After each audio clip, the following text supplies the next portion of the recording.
Allora, buongiorno a tutti. Oggi andiamo a fare un piatto eccezionale perché è un piatto della tradizione italiana, in particolare un piatto della mia tradizione milanese, e andiamo a svelarlo subito. È la cassola. Cassola! Cassola!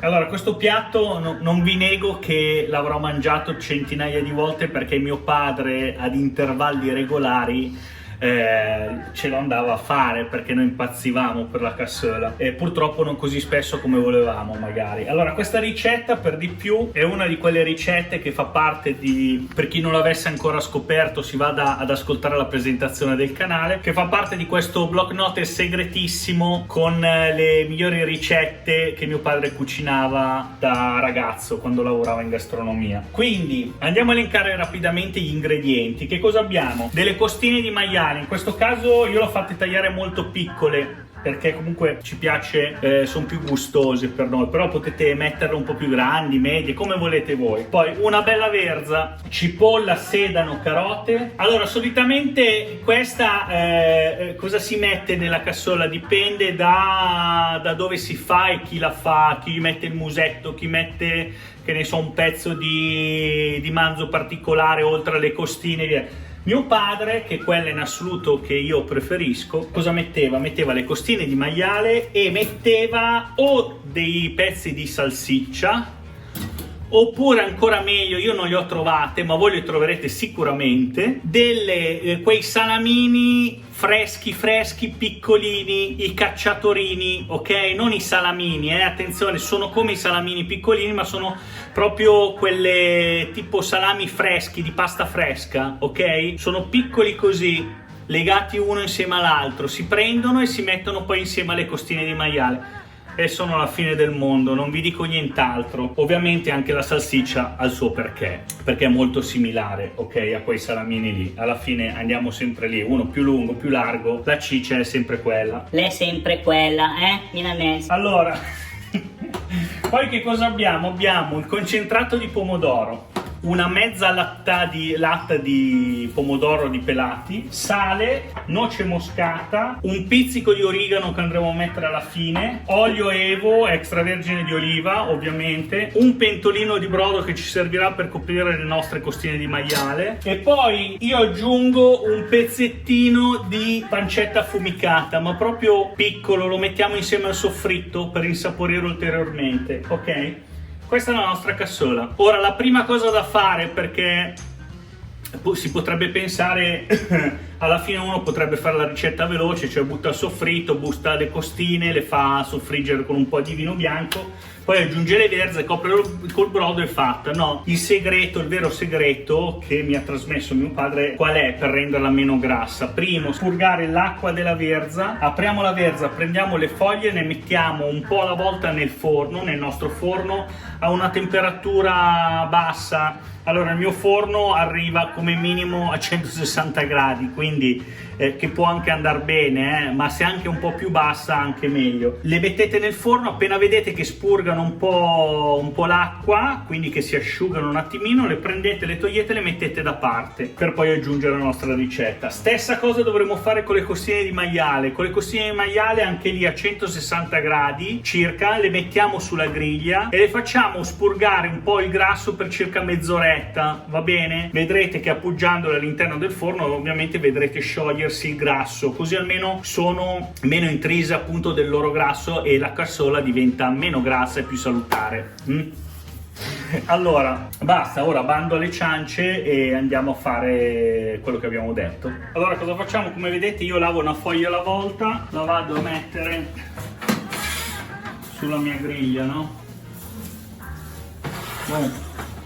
mettete sotto un'altra teglia, così almeno se cola l'acqua non va a finire sul forno, e le lasciate 10 minuti. A mano che le nostre verze sono pronte, come vedrete saranno un po' più ramollite, no? Perché hanno preso calore, ma l'acqua sarà anche evaporata, ok? Quindi le prendiamo, mettiamo una sopra l'altra, ok? Tagliamo a metà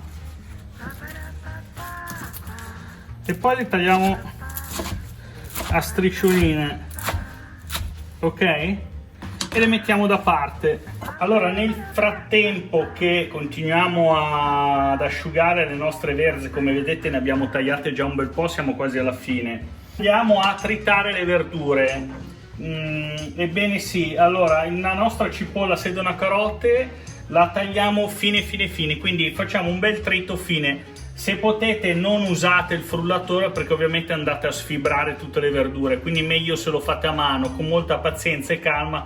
Magari anche se non sono fini, sono un po' più grandi, non state a preoccuparvi, ok? Perché va bene lo stesso.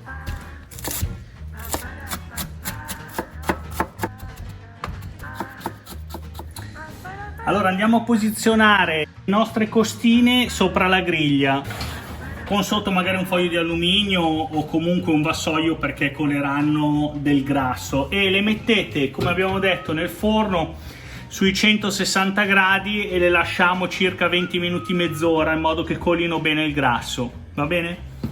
Allora guardate come colano le nostre costine, vedete? Le facciamo colare per altri 10 minuti, quando iniziano a colare almeno 10 minuti, così si asciugano un pochino dal grasso. Allora iniziamo a tagliare il nostro pezzettino di pancetta affumicata, come ho detto proprio poco ne mettiamo, perché non vogliamo alterare i sapori della nostra cassola, ed è la prima cosa che facciamo rosolare.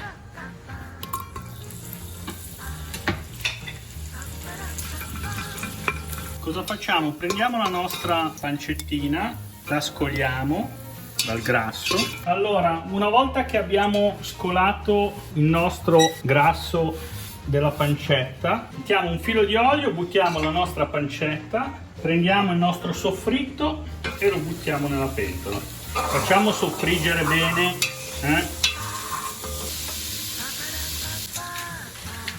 Allora, mentre soffrigge aggiungiamo del burro, poi prendiamo uno spicchio di aglio. Allora, o lo tritate oppure con lo schiacciaglio. Prepariamo le nostre salsicce, le prendiamo e tagliamo a metà. Voi se avete trovato i salamini sono già piccoli e pronti da buttare dentro, ok? Una volta che le nostre costine avranno colato il loro grasso, le prendiamo. Allora cosa facciamo? Buttiamo le nostre costine dentro col soffritto.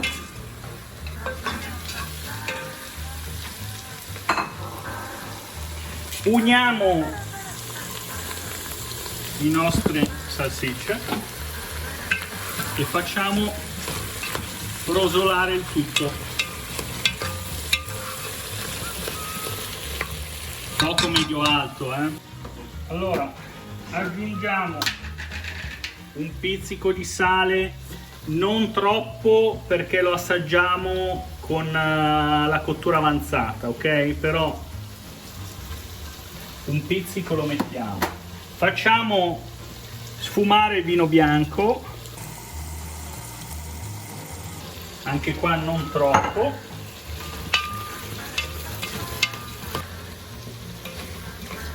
E poi cosa facciamo? Iniziamo ad aggiungere le nostre verze. Allora, piano piano cerchiamo di girarle, ok?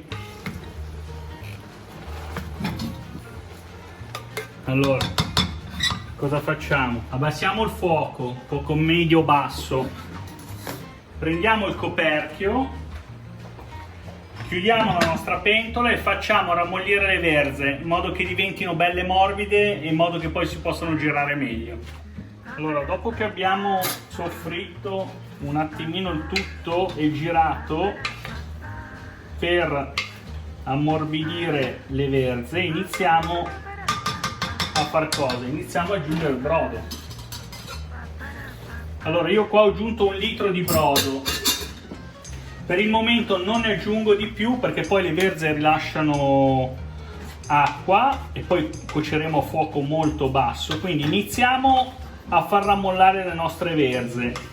Quando saranno belle morbide andremo nuovamente ad usare il brodo, ok? Nel frattempo cosa aggiungiamo? Aggiungiamo ancora un pizzico di sale, aggiungiamo il nostro pomodoro, anche qua varie teorie, se a metà cottura, subito, non cambia molto, quindi aggiungetelo pure subito. Poi una bella macinata di pepe, un pizzico di noce moscata e poi andremo ad aggiungere il concentrato di pomodoro a metà cottura. Per adesso giriamo.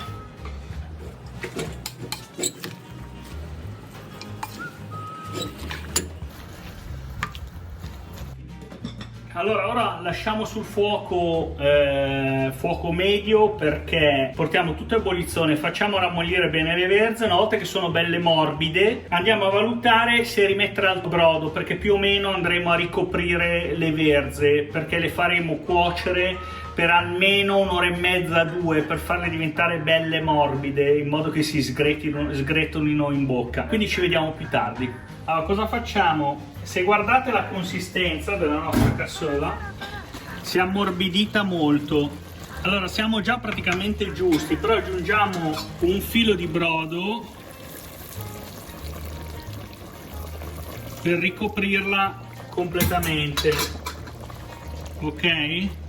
Poi a un certo punto la scoperchieremo e faremo evaporare il nostro brodo. Per adesso vedete che l'abbiamo coperta completamente. Ora cosa aggiungiamo? Aggiungiamo il nostro concentrato di pomodoro, ma giusto una punta, non è che non esageriamo perché c'è comunque già il nostro pomodoro. E poi adesso la lasciamo coperta, la trasferiamo su un fuoco più piccolo e lasciamo bollire per almeno 2 ore, 2-3 ore. Ok, adesso mano a mano la controlliamo perché si deve ammorbidire e poi a metà cottura magari la assaggiamo per vedere se è giusta di sale, di spezie, ok? E voilà, perfetto, ci vediamo tra circa 3 ore. Allora, sono passate quasi 2 ore e mezza, l'ultima mezz'ora di cottura, quindi circa 3 ore, 3 ore e mezza, cosa facciamo? Scoperchiamo la pentola così inizia a evaporare il nostro brodo. La lasciamo aperta per mezz'ora, un'oretta, in modo che si asciughi bene. Allora, la nostra cassola è pronta dopo esattamente quasi 4 ore di cottura. Guardate che bontà, guardate, mamma mia. Cosa facciamo? Aggiungiamo un pizzico finale di origano. Allora, io vi dico molto sinceramente, non lo metterei perché è già perfetta così, però voglio rispettare la ricetta di mio padre, quindi questa volta metterò l'origano. Solitamente non lo metto, però direi che non ci sta male. Gli diamo una bella girata.